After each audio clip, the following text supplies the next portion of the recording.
साथ, और इसके ऊपर इसके 8 पीस हैं और नीचे आपको इसके स्टैंड नेविगेशन कीज दिए गए हैं और इसका जो डिस्प्ले है इसमें आपको बेजल जो है काफ़ी कम दिए गए हैं और इसके नीचे आप देखते हैं Huawei की ब्रांडिंग भी हुई है। और ये जो फ़ोन है इसमें आपको जो बैटरी दी गई है वो 4000 mAh की है और ये आपको Huawei वाले क्लेम करते हैं कि ये 2 डेज़ का आपको बैकअप दे देगी।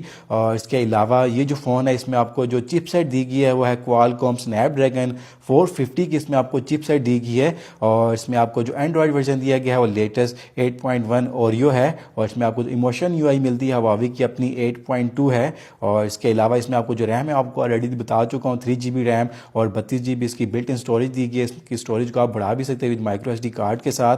और इसकी जो स्क्रीन की रेजोल्यूशन है वो है HD+ यानी कि 720x1520 है और ये जो पिक्सल डेंसिटी है वो है 270 ppi और इसमें आपको जो चिपसेट दी गई है वो Qualcomm Snapdragon की 14 नैनोमीटर की है 450 की। इसके ऊपर आपको जो ऑक्टा कोर का प्रोसेसर दिया गया हुआ 1.8 गीगाहर्ट्ज़ का और इसमें आपको जो GPU दिया गया वो Adreno 506 का है जो कि ग्राफिकल परफॉर्मेंस को कंट्रोल करता है। और ये थी इसकी अनबॉक्सिंग की वीडियो और इसका जो डिटेल रिव्यू होगा वो हम अपने यूट्यूब चैनल पर अपलोड कर देंगे जिसमें हम इसका कैमरा रिव्यू, इसकी गेमिंग परफॉर्मेंस और इसका बेंचमार्क टेस्ट भी करेंगे। और इस वीडियो में इतना ही। This is me Noman signing off from but mobile. Next video तक के लिए अल्लाह हाफिज़।